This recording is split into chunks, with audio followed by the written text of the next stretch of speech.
Um, I think I'm still reeling from my time at the ashram and being in Durban. So there's a lot that I'd like to say, but I'm hoping that it all comes out eloquently. Um, but I think the first thing that I'd like to say is thank you to Ajay and my Swamiji. I think um, throughout Navaratri, like I just felt so inspired by them because, through their heartache and their loss, they were still able to give um, so much of themselves. And Swami always says that he's a servant of fathers. And I've never seen it, um, I've never seen anything like Navaratri before, and how he served everyone that came to ashram, whether he was tired or not. So, and that for me was truly inspiring, and it feels like something that I want to, strive to be. Working with purpose, and he did all that he could for Father's disciples during those 10 days. So I'm truly grateful. Um, I'm sure Sam and Rish also, when planning to come down to Durban for Navaratri, would never have imagined what those 10 days were going to be like. And for me, it was like being on retreat times 100. And anyone that's been on retreat with Father and Swamiji knows how intense the retreats are. But I can't, I can't fully describe or what took place during Navaratri. But I know that we are changed completely by that experience.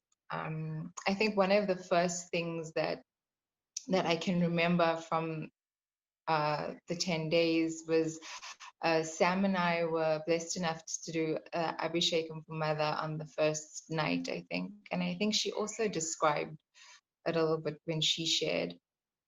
Um, but during the Abhishek, I was so emotional. And while I was like bathing Mother and rubbing oil on her, I felt my heart open, and I felt for some reason when I was giving her a massage and wiping the oil on her, like I felt the strength in my arms. I don't know how to describe it, but it was incredible, and I don't know how to explain how that felt or what happened, but yeah, that was really really something special. Like, and on the first night as well.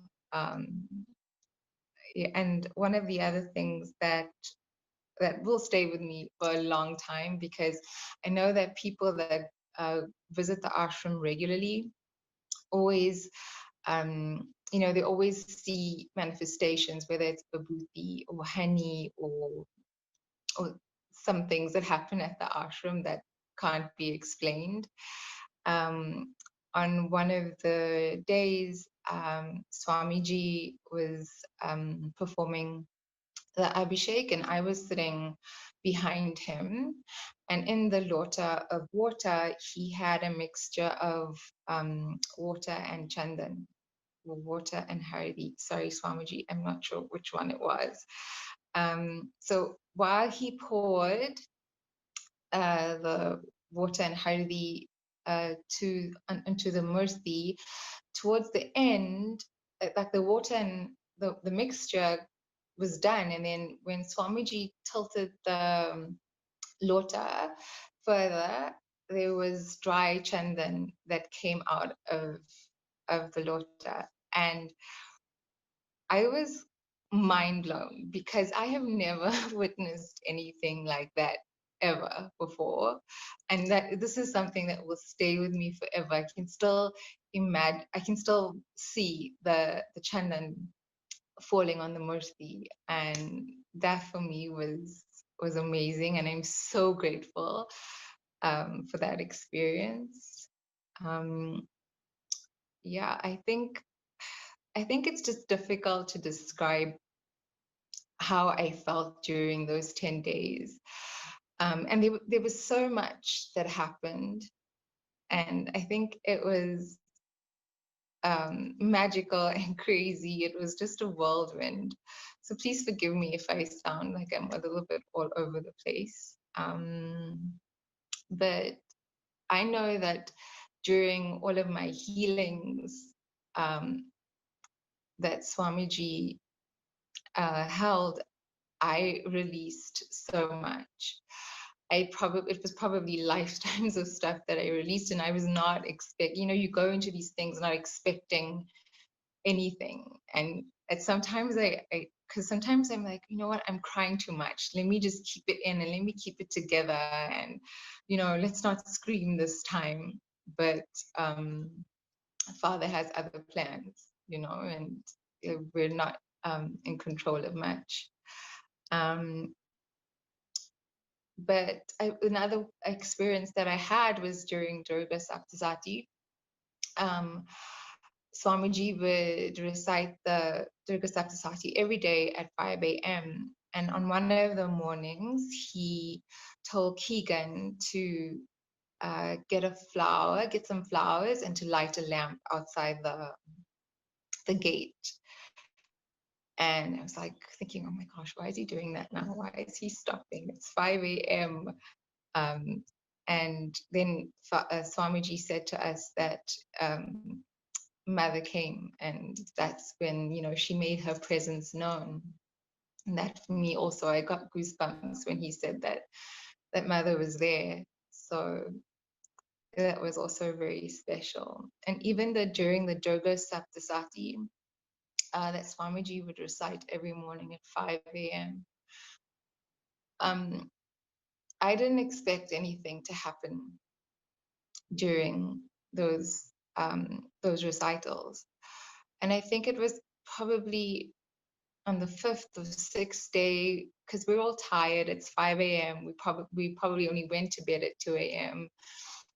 All you're thinking about is maybe I should have some coffee, and you don't go in thinking that, okay, a healing was going to take place. And I remember the one day when Swamiji was reading, it was like a healing session for me. And even during that morning, I released so much, which was so unexpected.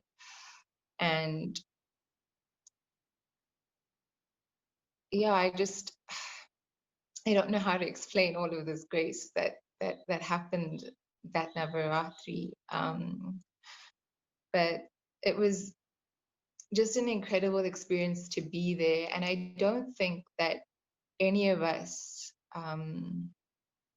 maybe some of us will, but maybe that would ever understand how important those 10 days were, or how significant those 10 days were for us and for anyone that was there and that experienced Navaratri at the ashram. And you might just think, oh, it's a Zoom session, or that it's not going to be as intense, but none of that matters, whether it's over Zoom or Facebook. It's very real, and the energy is very real. I think one of the other things that also stood out for me was it was during the last day of what was the day after the 10th day, Naz and I performed a homa, and during that homa, Swamiji called on another disciple. His name is Yeti, and he asked Yeti to recite the mantras for the homa. And that for me was really special because I know how challenging or Sanskrit can be. But when I saw Yeti um, recited, it felt really proud of him, and I was so happy that he got to do it, and he did it with so much confidence, and he read so well, and I think that kind of shows you like the transformation, maybe from when Yeti was at the first day of the puja and to the last day. I don't think he would have imagined that he would be reading um, Sanskrit on the last day and doing it so well. um, yeah, I don't think I can ever describe fully what happened on those 10 days and how significant it is. And when I look back now, when I think about what we had done those 10 days, getting up at 4 a.m. to be at the puja by 5, and we only go to bed at 2 o'clock. And that was consistent for the 10 days. And I would still have to log on to work.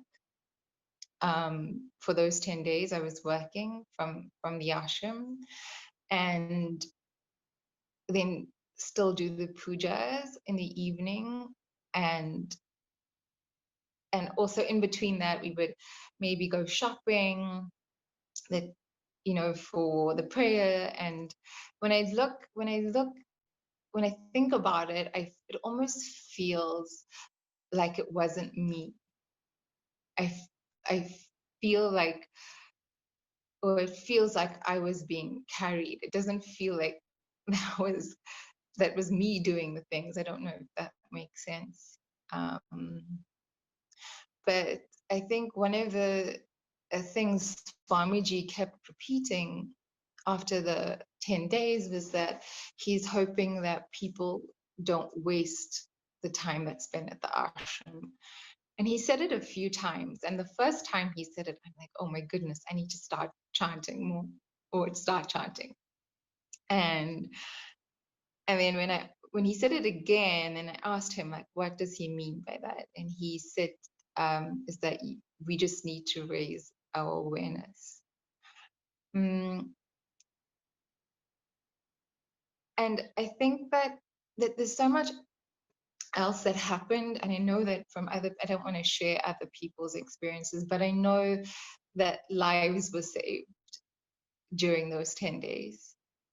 And it only goes to that shows you how powerful those 10 days were. And I hope that I never take it for granted. And I think I was also not in the best space coming up from Joburg.